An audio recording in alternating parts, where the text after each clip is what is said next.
Hello, welcome to another edition of Soccer As We Like It, the Man United direction. Premier League football is back. As you know, it came back with a bang after 2 weeks of international football, which a lot of people like and another percentage do not like me. I like full qualifications, I like tournaments, World Cup, Euros, African Cup of Nations, South American, whatever you want to call it, but I don't have the time to watch qualifications and international friendlies. I don't have it. Well, let's get into today's discussion. As we all know, there's a lot of transfer talk about Sancho, Erling Haaland, Torres,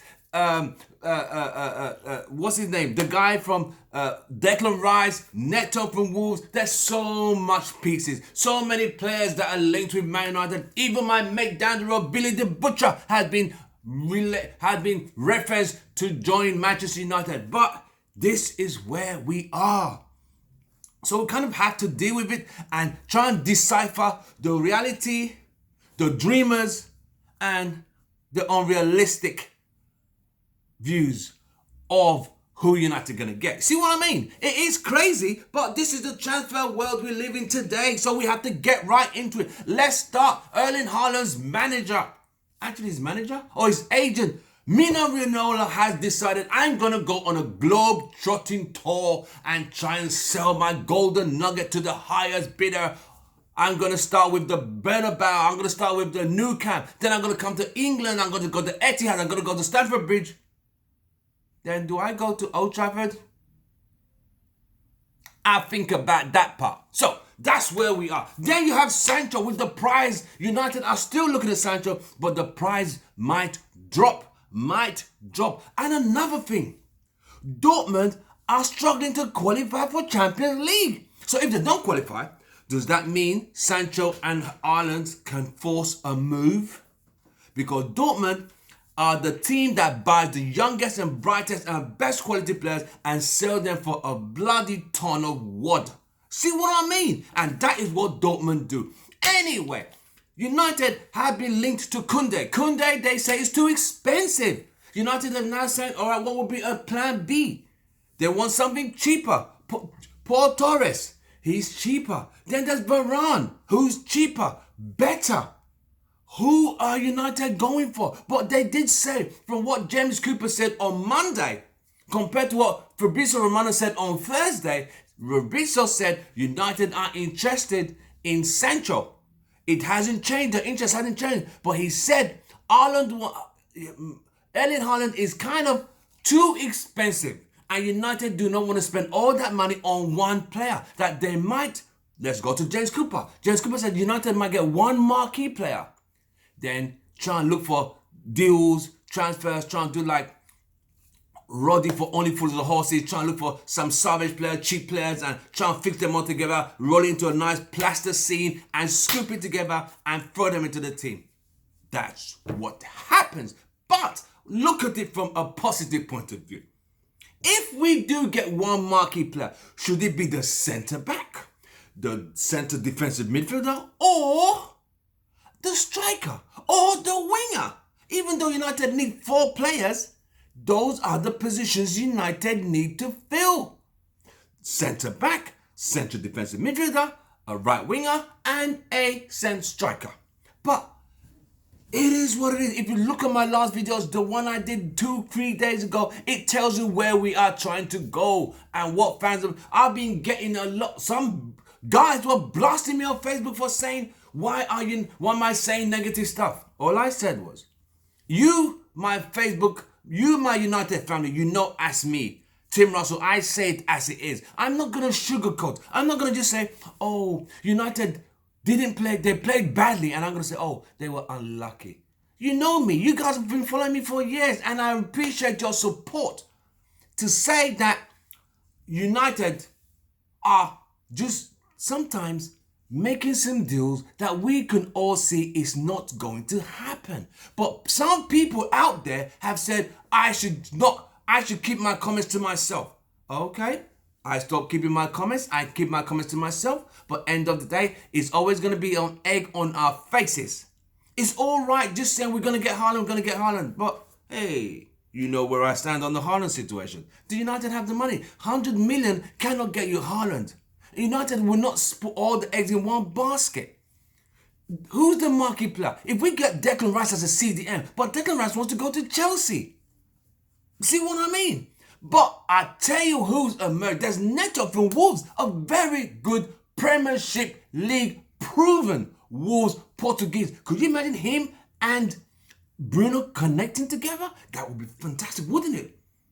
Exactly my point.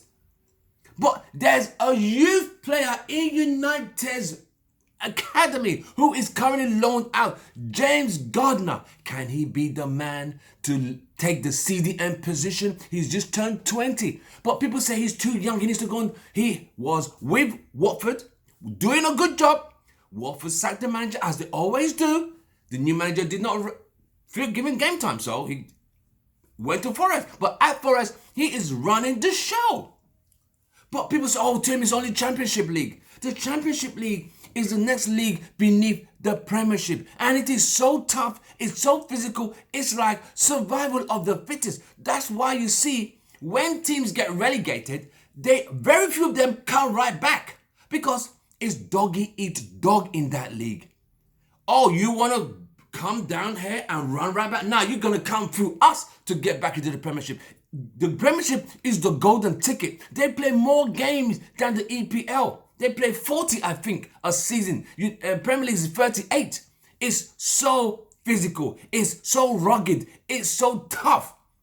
So if he is cutting it up there and doing a good job for Nottingham Forest, I saw one game. I thought, you know what? This guy's not bad, actually. This guy's actually doing a better job than McFred because he's a natural CDM. He plays the role of what you call a quarterback in American football. I hold the ball, I look around, then I throw it to my receivers, which in England would be the wingers. In football terms, it would be the wingers. In American football, it would be receivers. But he is that kind. I'm not saying he's Pogba, but he has a good range of pass. But the range of passes from McTominay and McFred is always sideways and sideways and sideways and sideways and sideways. So it's like, are you going to dance? What is going on? But when you see a player who could pass the ball forward and could distribute long passes to find a winger or find a striker, it's there in James Garner. But the fact here is this. People say he's too young. Class of 92, they came in a young age.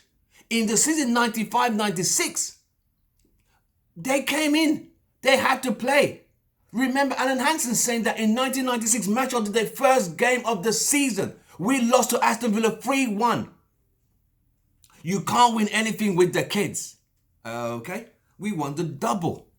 It depends on how mature that player is and how smart he is and what kind of team he's playing with. So Garner can play in this United team, but is only the right guy to guide him and bring the best out of him and sharpen and hone that potential.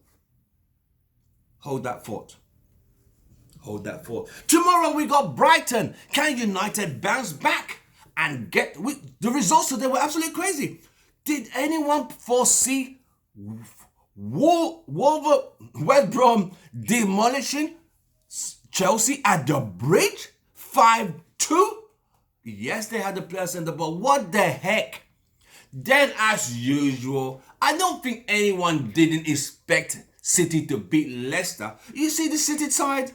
They grind the results. They don't have to play big. They realized they don't always have to play fancy build football. They just do enough, get the one goal, and call it goodbye and good night. We'll see you soon. Moving on swiftly. As for Arsenal, what do I say about Arsenal? Liverpool are a good team. They just had a bad run of bad results and a ton of bad injuries. But they showed the characteristics today by getting a result at the Emirates. Tomorrow is our turn to go and show what we got. We can beat Brighton. We played them the first game, the first time around. And that was a game. Remember we got the last minute goal 3-2? Now, even though we were outplayed, bro, absolutely demolished, but we got the result. And that's what matters. So we got to beat them tomorrow. Leicester drop some points. Chelsea drop some points. So if we beat Brighton tomorrow, it means we have kind of semi-solidified our chances as the first runner-up to Manchester City, who look like, I think they should just give them the crown of the Premier League. They say you can't call them Premiership champions because it's still mathematically possible for United to win the league. I'm thinking, in what season is that going to be? In this season? This current season? Anyway, but we got to win the game tomorrow. We don't know who's going to start. Martial's out. We know Martial out. Is he going to start De Gea or Henderson? If he starts Henderson, it means it's a diss. He's actually dissing De Gea. But I think he'll do the right thing and play De Gea. I think that. I believe so. I mean, hello. Yeah. So, we've gone through the transfers. We're still looking. Borussia Dortmund might not even qualify for Champions League. And if they don't, the prices might drop. United might just find a way in there. I'm not saying they'll find a way for Erling Haaland. They might find a way for Sancho. We'll see how that pans out. But James Garner, a guy to watch.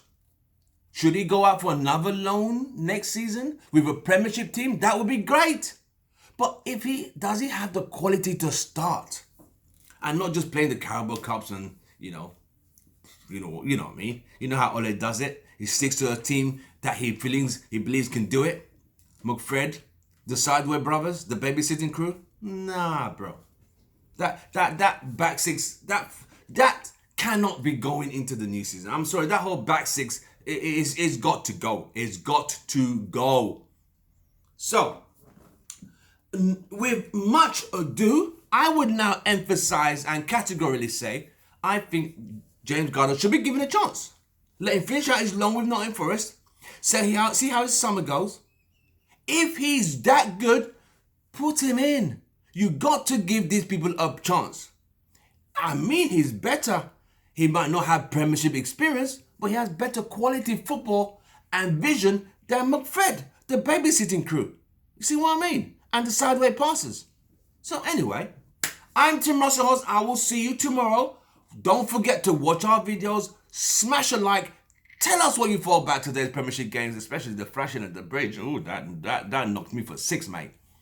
Are you surprised Leicester lost? Nah.